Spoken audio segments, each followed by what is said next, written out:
Assalamualaikum warahmatullahi wabarakatuh. Anak-anak sekalian, minggu yang lalu kita sudah mempelajari tentang nomor atom, nomor massa, isotop, isoton, dan isobar. Pada kesempatan ini kita akan mempelajari tentang konfigurasi atau susunan elektron.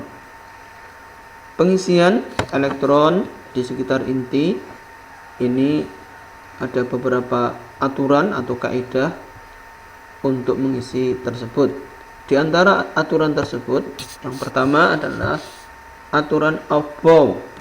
Aufbau ini dari bahasa Jerman, artinya meningkat. Menurut aturan ini, pengisian elektron dimulai dari orbital dengan tingkat energi yang paling rendah, kemudian meningkat ke orbital dengan tingkat energi yang lebih tinggi, kemudian lebih tinggi lagi. Jadi yang jadi acuan adalah orbital, bukan kulit. Pengisiannya adalah mengikuti tanda anak panah. Yang pertama adalah 1s, kulit pertama orbital s, 1s, kemudian 2s, nah kemudian ke sini 2p, kemudian 3s, kemudian 3p, 4s, kemudian 3d, 4p, 5s, kemudian 4d, 5p, 6s, 4f, 5d, 6p, dan seterusnya.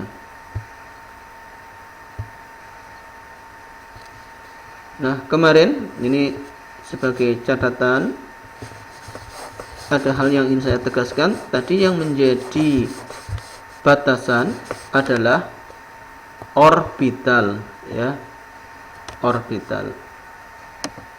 Yang menjadi batasan adalah orbital. Jadi tadi ada orbital 4s dulu, ya, 4s dulu, baru 3D.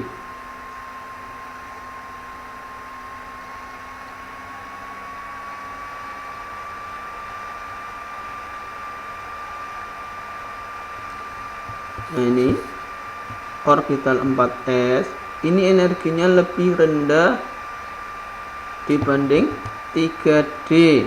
Meskipun secara umum kulit keempat lebih tinggi dari kulit ketiga, tapi orbital 4s tingkat energinya lebih rendah dibanding 3D.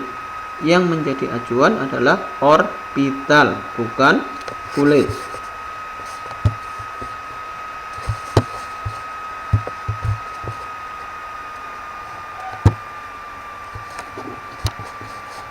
Kemudian yang kedua adalah larangan Pauli. Larangan ini menyatakan bahwa tidak mungkin ada dua elektron dengan 4 bilangan kuantum yang sama. Jadi 4-4-nya sama, ini tidak mungkin. Contoh, ya. Ini misalnya kita ambil elektron yang di sini. Ini tadi gambarnya semua aslinya berpusat di inti atom, tapi untuk menyederhanakan ini saya gambar lebih sederhana seperti ini. Misalnya kita ambil dua buah elektron di orientasi yang pertama. Ini misalnya di 2p, kemudian bilangan kuantum magnetiknya yang di sini berarti M sama dengan -1. Maka dua elektron di sini, maka sudah sama apa? Bilangan kuantum utamanya, yaitu 2. Semuanya punya bilangan kuantum utama 2. Kemudian orbital P punya bilangan kuantum azimut sama dengan 1. Kemudian M-nya ini juga sama dengan -1. Maka sudah 3 bilangan kuantum. Tinggal bilangan kuantum keempat, yaitu bilangan kuantum spin, ini nilainya harus berbeda. Kalau yang pertama ini misalnya searah jarum-jarum jam atau plus setengah, kemudian yang lain harus S-nya sama dengan min setengah, berlawanan arah dengan jarum jam.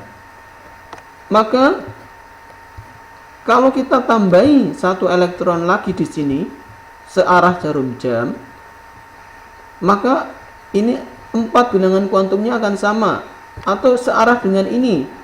Ini juga tidak boleh karena 4 bilangan kuantumnya akan menjadi sama. Dengan demikian, maka dalam satu orientasi ruang ini maksimal jumlah elektronnya ada 2. Maka implikasi atau akibat dari larangan Pauli ini, tadi satu ruang jumlah elektronnya ada 2, satu orientasi ruang jumlah elektronnya ada 2, maka orbital S di kulit apa saja jumlah elektronnya maksimal adalah 2, ya. Kemudian orbital P ini 2 berarti berapa? Maksimal adalah 6. Orbital D maksimal 10. Kemudian orbital F maksimal 14. Atau kulit pertama ini ada satu orbital, maka jumlah elektron maksimalnya adalah 2 di kulit pertama. Di kulit kedua ada orbital S dan P, ini maksimal 2, maksimal 6, maka kulit kedua maksimal 8 elektron. Kulit ketiga maksimal adalah 2 tambah 6 tambah 8, berapa? 18. Kulit ketiga 2 tambah 6 tambah 10 ditambah 14, 32. Demikian seterusnya. Ini ternyata mengikuti pola adalah 2n kuadrat. N-nya adalah bilangan kuantum utama. Misalnya ini di kulit keempat berarti 2 kali 4 kuadrat, 2 kali 16, maksimalnya adalah 32 elektron. Nah, sekarang kita akan mencoba menerapkan bagaimana pengisian elektron sesuai dengan 2 kaidah atau 2 aturan yang sudah kita pelajari. Contoh, nitrogen, nomor atomnya, ini yang nomor atom, nomor masanya tidak saya tulis. Nomor atomnya 7, berarti jumlah protonnya ada 7, jumlah elektronnya ada 7. Nah, ini 7 di sini menunjukkan elektron karena yang kita pelajari adalah konfigurasi atau susunan elektron, ya. Ada 7 elektron. Maka kita siapkan tempatnya dari yang terendah 1s, 2s, 2p. Nanti kalau kurang kita tambahi, kalau kelebihan kita hapus, ya. Orbital S karena bentuknya S maka maksimal elektronnya ada 2. Kita tulis di atasnya angka 2.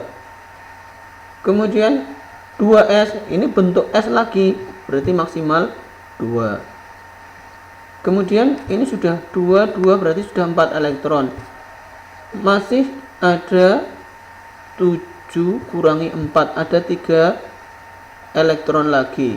Nah, ini kita tempatkan di mana? Di orbital P. Karena orbital P maksimal 6, maka 3 ini bisa ditempatkan semuanya di orbital P. Sehingga konfigurasinya 1s2, 2s2, 2p3. Atau kalau ditulis per kulit, kulit pertama ada 2, kulit kedua ini yang tandanya 2, ini adalah 2 tambah 3, 5, berarti 2,5.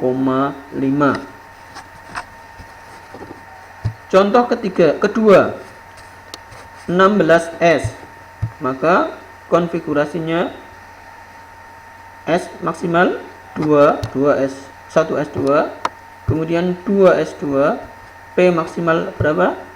6. Ini sudah 6. Masih ini sudah 10, berarti masih 6 lagi. Orbital S2 maka masih kurang 4. Nah, yang 4 ini kita tempatkan di orbital 3p. Kulit pertama ada 2 elektron, kulit kedua ada 8 elektron, kulit ketiga ada 6 elektron, maka konfigurasinya juga bisa kita tulis 286. Adapun penempatan elektron di sistem periodik unsur, ini sistem periodik unsur yang sekarang digunakan. Nanti sejarahnya, perkembangannya bisa kalian baca sendiri di buku teks. Nah, ini kita langsung kepada sistem periodik unsur yang digunakan sekarang. Ini di sini kalau urutan atom-atom yang terletak satu deret, ini namanya satu golongan. Satu deret vertikal, ini namanya satu golongan. Kemudian kalau satu deret horizontal, ini namanya satu periode. Jadi golongannya ada ini di sini. Ini yang kuning, ini golongan transisi. Kemudian ini golongan transisi dalam. Ini tidak kita pelajari dulu. Kita pelajari yang golongan utama. Jadi yang warnanya ini. Kemudian yang di tepi ini ya. Golongannya ada ini 1A, kemudian 2A, 3A, 4A, 5A, 6A, 7A, 8A. Golongannya yang utama ada 8. Kemudian periodenya 1, 2, sampai 7. Golongannya ada 8. Kemudian periodenya ada 7. Nah, kita ambil contoh unsur yang tadi 7N, unsur nitrogen ya. Ini tadi konfigurasinya 2,5. Kulit terakhir, kulit valensi mengandung elektron valensi sebanyak 5. Jumlah elektron pada kulit terluar namanya elektron valensi. Ini ada 5, maka ini adalah golongan 5A. Jadi semuanya yang kita pelajari ditambah huruf A. Jumlah elektron terakhir pada kulit terakhir ditambah huruf A, 5A. Kemudian periodenya ada 1, 2. Jumlah kulitnya ada 2, maka periode 2. Golongan 5A, periode kedua. Contoh yang kedua, yang 16S tadi, konfigurasinya 286. Jumlah elektron valensinya 6, maka ini nanti golongan 6A, periodenya 1, 2, 3. Periode ketiga. Posisinya di SPU yang N, periode kedua 1, 2, golongan 5A, 1A, 2A, 3A, 4A, 5A. Nah, posisinya di sini. Ini golongan 5A, periode kedua. Kemudian yang S, golongan 6A, berarti sebelahnya. Kemudian periode ketiga, tadi ini periode kedua, ini periode ketiga.